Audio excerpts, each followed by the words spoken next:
आज के दिन में म्यूचुअल फंड में इन्वेस्टमेंट एक काफी पॉपुलर एवेन्यूज हो गया है, जिसमें बड़े सोर्स ऑफ इनकम वाले या कम इनकम का सोर्स जिनका है, दोनों ही तरह के इन्वेस्टर्स इन्वेस्ट करते हैं और पैसे कमा रहे हैं, अच्छे रिटर्न मिल रहे हैं। हो सकता है कि आप भी म्यूचुअल फंड में इन्वेस्टमेंट करना चाह रहे हैं। हो सकता है आपको थोड़ी बहुत जानकारी म्यूचुअल फंड की है। यदि ऐसा है, आप इन्वेस्टमेंट करने के पहले सबसे पहले म्यूचुअल फंड सेगमेंट को शॉर्टलिस्ट करते हैं कि हमें लार्ज कैप में जाना है, स्मॉल कैप में जाना है, मिड कैप में जाना है, थीमेटिक में जाना है, या जहां भी जाना है। और वो सेगमेंट शॉर्टलिस्ट करने के बाद फिर उस सेगमेंट से जितने म्यूचुअल फंड हैं उसमें से एक या दो म्यूचुअल फंड को हम शॉर्टलिस्ट करते हैं। जब ये शॉर्टलिस्ट कर लेते हैं तो हम so called mutual fund advisor को टेलीफोन करते हैं। वो एक दिन दो दिन बाद जब भी आता है, फॉर्म भरवा के ले जाता है। फिर 8 10 15 दिनों के बाद आपके मोबाइल पे मैसेज आने शुरू हो जाते हैं कि आपका अमाउंट डेबिट हो गया, आपकी इतनी एनएबी है। ये प्रक्रिया, चाहे आप एसआईपी करें या लमसम मोड ऑफ इन्वेस्टमेंट, दोनों ही मोड तरीकों में ये प्रक्रियाएं होती हैं। ऐसा भी हो सकता है कि आपको म्यूचुअल फंड की जानकारी कुछ भी ना हो, लेकिन आप सोच रहे हैं कि म्यूचुअल फंड में इन्वेस्ट करें, तो आप सीधे अपने जानकार जो म्यूचुअल फंड एडवाइजर हैं आपके सर्किल में, या किसी दोस्त ने रिकमेंड किया है किसी का नाम, उसको टेलीफोन करते हैं। वो या तो आपको अपने ऑफिस बुलाएगा या आपके घर आ जाएगा और फॉर्म भर के फिर उसी तरह से 10 15 दिनों के बाद आपके मोबाइल पे मैसेज आने शुरू हो जाएंगे कि आपका अमाउंट कट गया या आपका एसआईपी ड्यू है, जो भी है उस तरह से।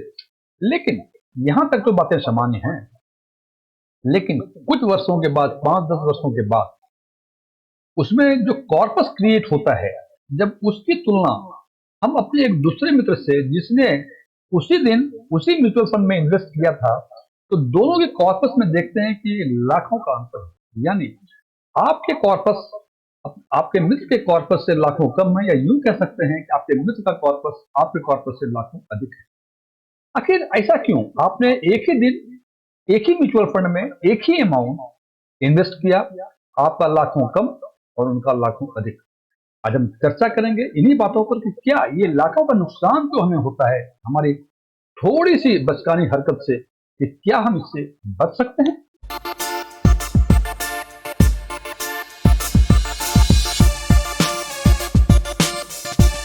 जब हमने अपने म्यूचुअल फंड स्टेटमेंट को कंपेयर किया अपने फ्रेंड के म्यूचुअल फंड के स्टेटमेंट से, हमें ये पता चला कि हमारा इन्वेस्टमेंट उसी म्यूचुअल फंड के रेगुलर प्लान में है और हमारे फ्रेंड का उसी म्यूचुअल फंड में डायरेक्ट प्लान का है। और इन्हीं लगता है कि इसी रेगुलर और डायरेक्ट प्लान के कारण जो 5 10 सालों में लाखों का कॉर्पस में डिफरेंस आया है, तो शायद इन्हीं का डिफरेंस आया है। निश्चित रूप से यदि किसी का कॉर्पस अधिक बना है, किसी का कॉर्पस कम बना है, तो निश्चित रूप से जिसके कॉर्पस कम क्रिएट हुए हैं उसमें एक्सपेंसेस, उसमें खर्चे अधिक हुए होंगे, और जिसमें कॉर्पस अधिक है उसमें भी जो खर्चे हुए आपकी तुलना में कम हुए होंगे। और इसी खर्चे को हम बोलते हैं टोटल एक्सपेंसेस रेशियो। और आज हम चर्चा करेंगे स्मॉल कैप सेगमेंट के टोटल एक्सपेंसेस रेशियो की, और उससे जो इंपैक्ट आता है 5 10 सालों में आपके कॉर्पस पे, उसमें क्या इंपैक्ट आएगा, इसकी चर्चा करेंगे। जैसा कि मैंने पहले चर्चा की, आज हम चर्चा करेंगे स्मॉल कैप सेगमेंट के कुछ फंड्स के बारे में, कि उसकी यदि आपने रेगुलर लिया होता या डायरेक्ट लिया होता, तो 10 5 सालों के बाद आपके कॉर्पस पे क्या प्रभाव पड़ता, और इन दोनों रेगुलर और डायरेक्ट के बीच में जो एक्सपेंसेस रेशियो है इसकी क्या कहानी है। हालांकि जो हमने स्मॉल कैप सेगमेंट के फंड को शॉर्टलिस्ट किया, 14 फंड को शॉर्टलिस्ट किया है, ये किस बेसिस पे किया है इसकी चर्चा हम आगे करें। और वो फंड है जेएम का स्मॉल कैप, सारे सारे स्मॉल कैप के फंड है। जेएम है, प्रिंसिपल है, आईटीआई है, PGIM, Mahindra Manulife, Baroda PN परिवार, bank of India, Quantum small cap, Motilal Oswal, Edelweiss, Bandhan, Tata small cap, UPI small cap और इन्वेस्को इंडिया का स्मॉल कैप। सारे 14 फंड जो हैं वो केवल स्मॉल कैप सेगमेंट के हैं, जैसा कि हमने चर्चा में किया था। आज हम स्मॉल कैप सेगमेंट के बारे में बात करेंगे। और ये जो रेगुलर और डायरेक्ट है, इसका मतलब ये 2.34 2.48 जो है ये टोटल एक्सपेंसेस रेशियो है रेगुलर के, और 0.54 0.73 0.19 ये जो है ये डायरेक्ट प्लान के एक्सपेंसेस रेशियो है। इसका मतलब यदि आपने थर्ड पार्टी का इन्वॉल्वमेंट लिया हुआ है तो आपको रेगुलर प्लान मिला था जैसे आपको मिला था, और आपके मित्र ने थर्ड पार्टी का असिस्टेंस नहीं लिया था, उसने डायरेक्ट प्लान लिया था। अब यदि हम देखते हैं कि ये एक्सपेंसेस रेशियो इन 14 फंड में से सबसे अधिक रेगुलर में प्रिंसिपल का स्मॉल कैप में है और डायरेक्ट में भी प्रिंसिपल का स्मॉल कैप क्या है, रेगुलर में 2.48% है और डायरेक्ट में 0.73% है, जबकि सबसे कम रेगुलर में टाटा के स्मॉल कैप फंड में है और डायरेक्ट में ये आईटीआईटी का स्मॉल कैप फंड है। फ्रेंड्स, ये सबसे हाईएस्ट लोएस्ट जो है among the small cap segment है। दूसरे सेगमेंट से कंपैरिजन ना करें, उसका एक्सपेंसेस रेशियो शायद कुछ और हो सकता है।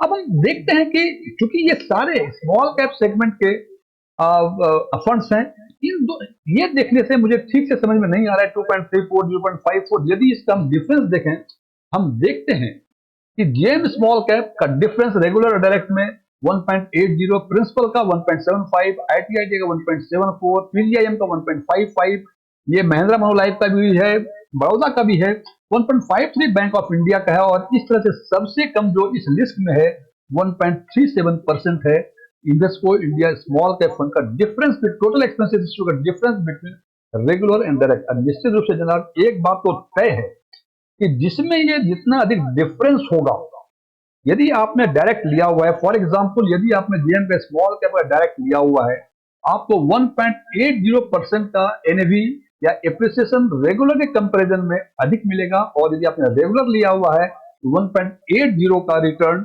डायरेक्ट के कंपैरिजन में कम मिलेगा।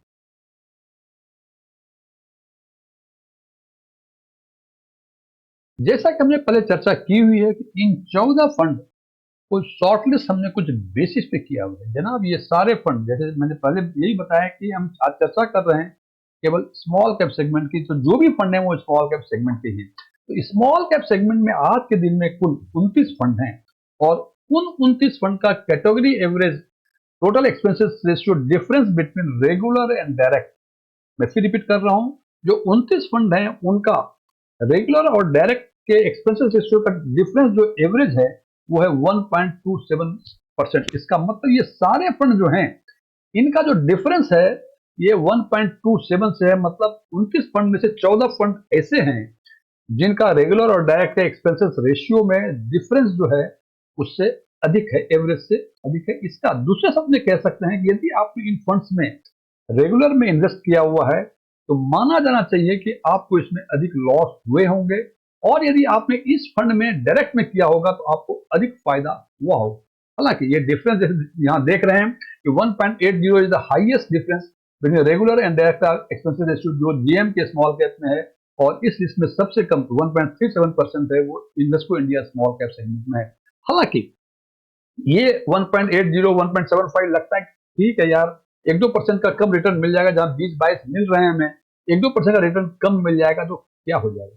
लेकिन इसको यदि ट्रांसलेट करें हम सिंपल टर्म्स में, सबसे पहले यदि आपने 5 लाख रुपए आज से 10 साल पहले जमा किए होते लमसम में, तो आज के दिन में आपको यदि आपने जेएम स्मॉल कैप में किए होते, आज के दिन में यदि रेगुलर किए होते तो आपको 97,650 रुपए कम मिले होते। यानी हम कह सकते हैं कि आपने डायरेक्ट किए होते तो 97,650 रुपए आपको अधिक मिले होते। सबसे कम फायदा डायरेक्ट वाले को होगा या हम कहें सबसे कम नुकसान जो रेगुलर वाले को होगा इन फंड में से जो कि एवब एवरेज हैं। इनके बाद जो भी फंड्स हैं सब में नुकसान इससे कम होगा। इन्वेस्को इंडिया स्मॉल कैप में जो नुकसान होने की संभावनाएं हैं वो 72,880 रुपए हैं यदि आपने 10 साल पहले 5 लाख रुपए इन्वेस्टमेंट किए होते तो। लेकिन ये तो वो लमसम की बात है कि सबसे अधिक नुकसान 97,650 और सबसे कम नुकसान इस लिस्ट में जो कि एबव एवरेज है, मतलब एवरेज से अधिक नुकसान है वो 72,880 रुपए। यदि यही बातें करें हम एसआईपी की, यदि आपने एसआईपी 5,000 रुपए पर मंथ आज से 10 साल पहले शुरू किया होता तो जीएम स्मॉल किया होता रेगुलर प्लान से, तो आपको जेएम स्मॉल कैप में 97,840 रुपए का नुकसान होता, प्रिंसिपल में 56,135 का, आईटीआईटी में 55,795 का, पीजीआई में 49,350, पीजीआईएम, महिंद्रा और बड़ौदा बीएनबी परिवार तीनों का 49,385, बैंक ऑफ इंडिया का 48,715, क्वांटम का 47,710, मोतीलाल ओसवाल का 46,710, एडलवेसिस का 45,710, बंधन का 45,710 टाटा का 44,380, यूटीआई का स्मॉल कैप जो है 44,045 और इन्वेस्को इंडिया स्मॉल कैप में ये डिफरेंस 43,385 होता है। मैं फिर रिपीट कर रहा हूं, ये डिफरेंस यदि रेगुलर में किया तो इतना लॉस, यदि डायरेक्ट में किया तो इतना फायदा।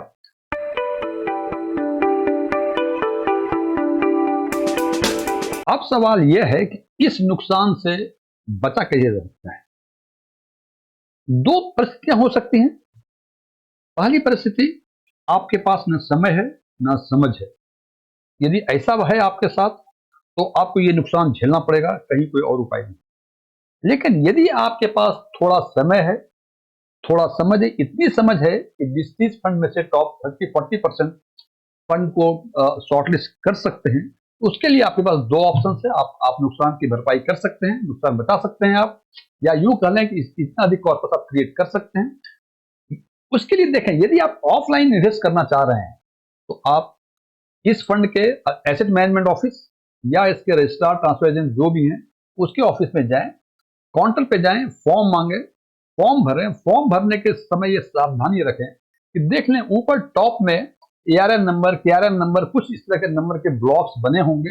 वो बॉक्स ब्लैंक होने चाहिए। ब्लैंक जब होते हैं तो आप उसमें लिख दें उस जगह पे डायरेक्ट, उसमें कोई रबर स्टैंप लगे नहीं होनी चाहिए, ध्यान रखना जरूरी है।